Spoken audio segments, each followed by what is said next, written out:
Links are the currency of the internet. Are you wealthy or broke? I'm sure you've read about a ton of articles about link building strategies, guest blogging, broken link building, link reclamation, unlinked mentions, blog comments, hero outreach, link partnership, etc. These articles typically tell you how to perform outreach, which tools to use, and different tactics to start building links. However, they are missing one component, which is leverage. Consider this: links are like currency. The more you have, the better your chances of ranking on search engines. And the better your chances of search rankings, the more potential money you can make. There is an intrinsic value in obtaining a backlink. And remember, the link value is directly tied to the domain rating of the site you are gaining the link from. Domain rating is a metric created by Ahrefs that is a number from 0 to 100 based on your link profile and ability to rank on search engine results pages. When you start a new blog, your domain rating is 0. Small blogs have domain ratings from 30 to 50. Major blogs have domain ratings in the 70s and 80s. Large SaaS companies have domain ratings in the 80s and 90s. The top sites on the internet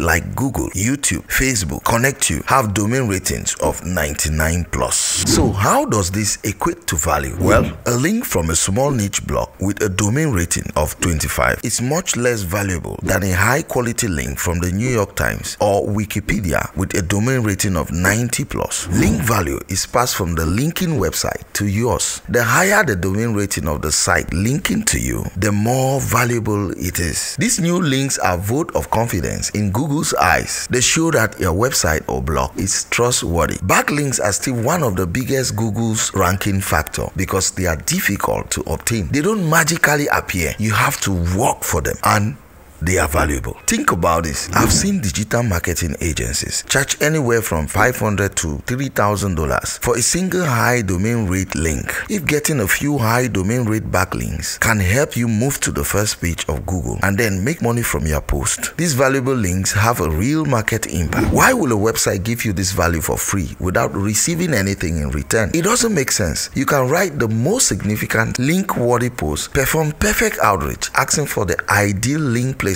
and you may still fall short. Why? There is nothing of value in it for the other party. Ultimately, you are asking somebody to do work on your behalf, which benefits you and does nothing for them in return. So in this case, what do? You use leverage and provide value. You create a real mutual beneficial partnership. This is what I like to call leverage-based link building. The world is a value exchange. According to historical records, bartering began over 8,000 years ago as Phoenicians started trading their assets for food, weapons, and spices. And with the advent of famine, the goal became simple: create a surplus and trade it for scarcity. This allowed farmers to feed not only their families but entire communities. They could trade their surplus crops for spices, weapons, fabrics, anything they couldn't attain themselves. Today, our capitalist system runs on value exchange, and the same principles apply. You spend your time at a corporate job, go home and purchase something on Amazon. You trade away your money for a product you can create yourself, scarcity. You swap goods on Facebook Marketplace and Craigslist. You invest in stock market to buy shares of a company, providing today's money for a potential future return. Bartering is almost ingrained in our DNA. We value security and abundance over danger and scarcity. We trade away what we have in abundance to attain what is scarce. It is selfish, but in many things we do, we often ask, what is in it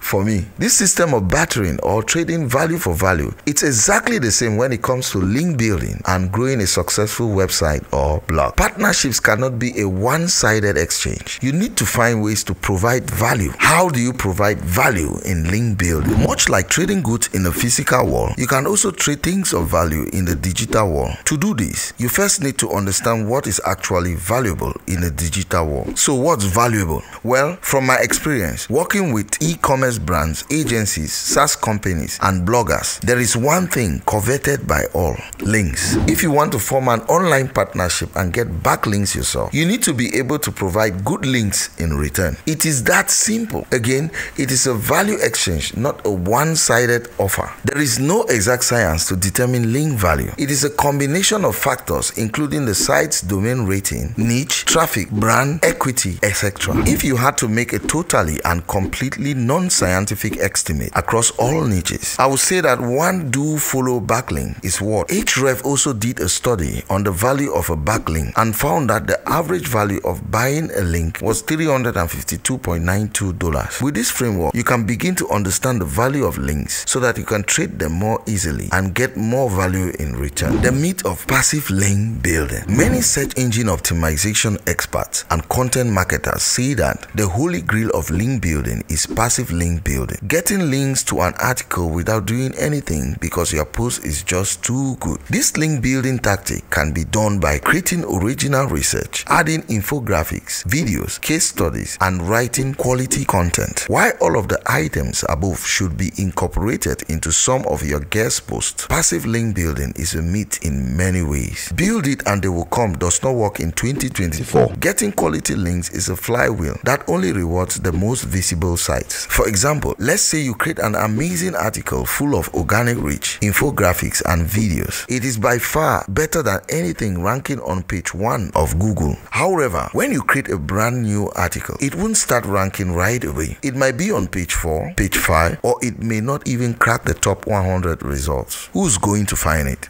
The vicious flywheel of passive link building is based on visibility. Sites that are already ranking get more links because they are easier to find. Think about it. A blog or news website is looking for a resource, so they Google it, find the answer quickly based on one of the top ranking articles, and link to it. It rewards the site at the top. Why passive link building can work for popular, highly visible sites, it is almost impossible for new bloggers. Bottom line is the idea of passive link building is a myth that keeps many new websites and blogs down. So what do?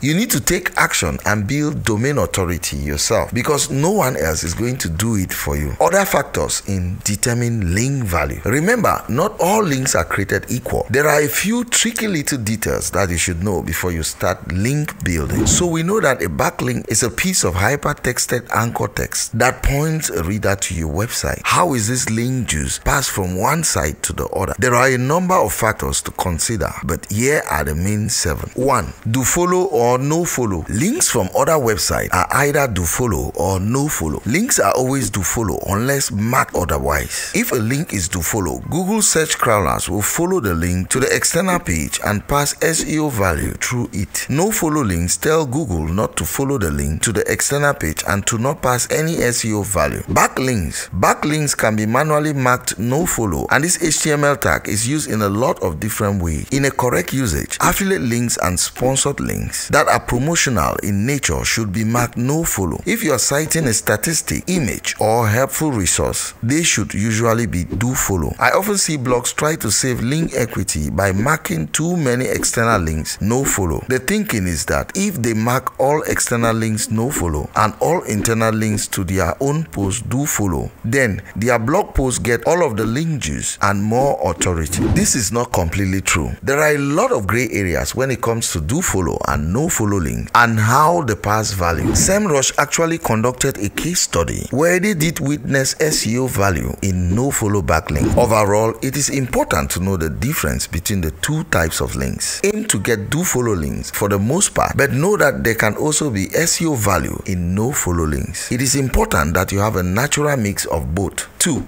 The domain rating of the linking website. A link from a high domain rating website is more valuable than a link from a low domain rating website. This is true in almost all cases, except in some instances where there is a low domain rating website with very few external links overall. In that case, a link from a low domain rating site could be slightly more valuable if your external link is one of the fewer total external links. 3. The URL rating of the linking page. Much like domain rating is the authority of an entire website, Href has another metric that is very important in link building. That is the page's URL rating. URL rating is just like the domain rating, except it is the authority of the individual web page, not the entire website. When you publish a new blog post, the URL rating is typically 10. This number grows over time as you build more links to this individual post. While domain ratings of 70 and 80 are considered high, URL rating of 30 and 40 are considered high. URL rating are typically always lower than domain ratings. So in this instance, getting a link from a page with a URL rating of 20 is more valuable than linking from a page with a URL rating of 10. 4. The relevance of the linking site and article to your niche. A backlink from a site related to your niche can often benefit you more than a backlink from a completely unrelated site. 5. The number of external links on the linking page. Linking authority is passed from one page to another, and the number of links on the page matters. For example, if you get a backlink from a piece of content that has 9 other links on the page, then you are getting around 10% of the link equity. If you are one of the 5 links on the page, you are getting around 20% of the link equity. 6. The placement of the link in the linking article. External links that are higher up on the page pass more link equity than links lower on the page. For example, if you get a link from an article within the first paragraph, that is usually more valuable than the link near the bottom. This is also why you need to include your own links higher in your guest post, as a homepage hyperlink in your author's bio isn't nearly as valuable. 7. The anchor text. The anchor text, also known as the actual hyperlinked word that link to your site, is another factor in link building. Instead, it should be a mix of one of 5 types of anchor text. Exact match. Anchor text that exactly matches your keywords. For example, how to make money online. You don't want many of these as they are unnatural and wouldn't occur that often without your input. Partial match. Anchor text that partially matches your target keywords.